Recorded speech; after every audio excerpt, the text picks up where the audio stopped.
వి gold trusted gold buyers. మీరు తాకట్టు పెట్టిన బంగారాన్ని విడిపించి ఈ రోజు ఉన్న మార్కెట్ ధరకు కొనబడును.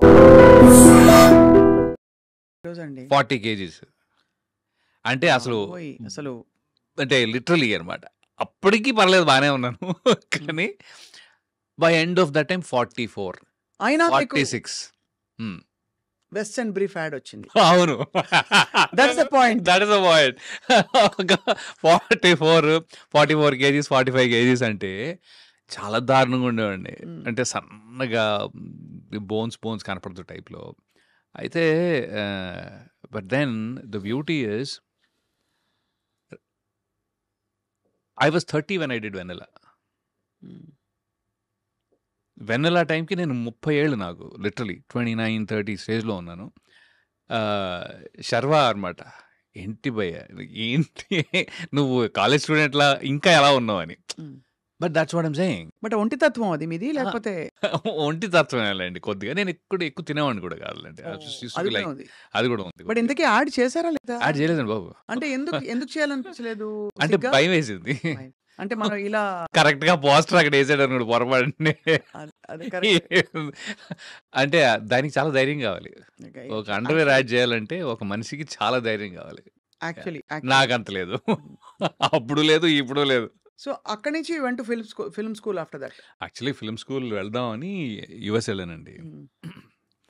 ఎందుకంటే రామ్ గోపాల్ వర్మ గారి ఆయన్నే ఒకసారి కలిసా, ఒక పెళ్లిలో కలిసాను అనమాట.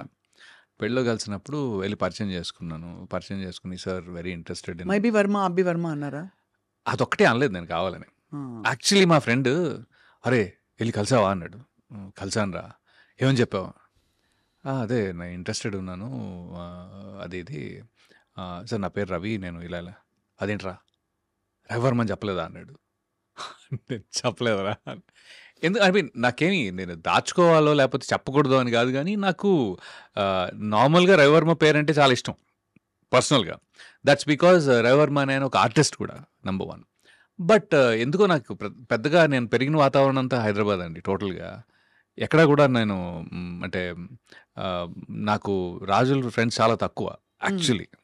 నా కజిన్సే ఎక్కువ ఉన్నారు, సో వాళ్ళు. బట్ ఇన్ జనరల్ చాలా తక్కువ, బికాజ్ పుట్టగానే టక్మని ఇక్కడికి వచ్చేసాం.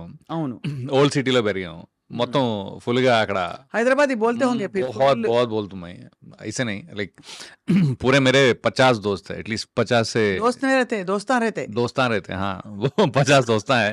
50 नहीं, 50 भी बहुत ज्यादा है एक्चुअली. तो चाय का एम्प्टी. हाँ, एक चाय एक एम्प्टी, वो भी है ईरानी कैफे, सब कुछ ओल्ड सिटी मार्कस. ये लाइफ अंड है, अरे बहुत बिंदास है वो. तो वो भी था. एंड देन CBIT వర్మ గారు కలిసారు. వర్మ గారు కలిసారు, correct. I was getting distracted. కలిసి సార్ ఇట్లా I'm interested in acting sir, how అది ఇది అంటే okay come to my office tomorrow అన్నారు కదా. నెక్స్ట్ డే ఆఫీస్కి వెళ్ళానండి. అనుకోకుండా ఆయన మాత్రం చెన్నై వెళ్ళారు ఆ టైంలో. సో ఆఫీస్లో ఎవరో ఒక అసిస్టెంట్ డైరెక్టర్ ఎవరో ఉన్నారు. ఆయన ఏంటి భయ్యా మరి ఇంత సన్నగా ఉన్నావు నువ్వు అన్నారు. లిటరలీ మళ్ళీ అదే క్వశ్చన్ వచ్చింది. కొద్దిగా పెంచు, బాడీ కొద్దిగా పెంచు, మరి ఇంత సన్నగా ఉన్నావు ఏంటి? ఆయన ఓ పని చేయొచ్చు, నువ్వు ఏం చేసావు? ఇంజనీరింగ్ అయితే నువ్వు యూఎస్ వెళ్ళి యాక్టింగ్ నేర్చుకుని రావచ్చుగా, కొద్దిగా లావు కూడా అయి రావచ్చు. లిటరలీ దిస్ ఇస్ వాట్ ఈ సజెస్టెడ్. ఓకే, అక్కడికి వెళ్తే ఫుడ్కి లావు అవుతారు అంటే తనకి ఏమైనా ఐడియా ఉన్నట్టుంది ఆల్రెడీ. ఓకే, సో తనేమో మరి ఆయన ఎవరో తెలియదు. ఇప్పుడు ఎవరైనా గుర్తుండి కాల్ చేస్తే బాగుండాను అనుకుంటున్నాను, కానీ బట్ దట్ పర్సన్ ఆయన నన్ను వెళ్ళమంటే నేను ఐఎమ్ లైక్ ఓకే, బహుశా మరీ అక్కడేమైనా నేర్చుకుంటే బాగుంటుందేమో అని ఒక చిన్న ఫీలింగ్ ఉండేది. సో అప్పుడు మళ్ళీ నేను జిఆర్ఈ టోఫల్ రాసెళ్ళా. అప్పటి వరకు యూఎస్ఏలో ప్లాన్ లేదు. సరే అక్కడికి వెళ్ళి అక్కడ యాక్టింగ్ నేర్చుకుందాము, వెరైటీగా ఉంటుంది కదా. అంటే ఎప్పుడు చాలామంది ఇక్కడ నేర్చుకుంటారు కదా. I thought maybe why not, అంటే అక్కడికి వెళ్ళి ఎందుకు నేర్చుకోకూడదు అనే టైప్లో. సో వెళ్ళి అక్కడ I wanted to join directly acting school, but it was very expensive. ఇప్పుడు సాగర్ చంద్ర ఉన్నారు కదా, ఆయన సదర్న్ ఇల్లినాయ్ యూనివర్సిటీ కార్బన్డేల్లో చేశారు. ఓకే, స్క్రీన్ రైటింగ్ అవన్నీ. నేను కూడా దానికి వెళ్ళా యాక్చువల్గా, but it was too expensive. $70,000 ఉండింది ఆ టైంలో. మన వల్ల $70,000 $70,000 అంటే బాబాయ్ మన ఇల్లే ఒక 4-5 $4,000 కట్టేసి ఉంటాం. అంటే బేసిక్లీ అట్ దట్ టైం ఇల్లు ఒక 2-3 లక్షలు కట్టగలిగాం basically. That's it. That is our every earning, everything in it అనమాట. అలాంటిది ఒక $70,000 అంటే ఒక 22 లక్షలు. ఏయ్ కష్టం బాబాయ్ అని చెప్పి నేను మళ్ళీ మాస్టర్స్ జాయిన్ అయిపోయా అక్కడ. మాస్టర్స్లో engineering, I mean maths and computers basically. అదేమో ఫైనాన్షియల్ ఎయిడ్తో పాటు మనకి, సో ఎక్స్పెన్స్ ఏమీ లేదు దాంట్లో. సో మాస్టర్స్ జాయిన్ అయ్యి ఆ తర్వాత ఎప్పుడో న్యూయార్క్ ఫిల్మ్ అకాడమీ అప్పుడు టైం దొరకలా. అప్పుడు జాబ్ చేస్తుంటే టైం దొరకలేదు. But I could make time. ఒక 3 నెలలు హెల్ప్ చేసి వచ్చాను. చేసి వచ్చేసాక then after that film just happened. Film happened in 2000 before this one. Actually వెళ్ళక ముందే దేవకట్ట గారు ఆ టైంలో దేవకట్ట గారు ఫస్ట్ దేవకట్ట గారు ఆ టైంలో హీ వాజ్ డూయింగ్ వలస అని ఒక టీవీ సిరీస్ లాగా. అంటే టీవీలో మన ఈటీవీయో జెమినియో ఏదో దాంట్లో ఒక చిన్న ఎపిసోడిక్గా చేద్దామని అనుకున్నారు ఆయన. చేద్దామని అనుకుని ఒక I think few episodes that he did.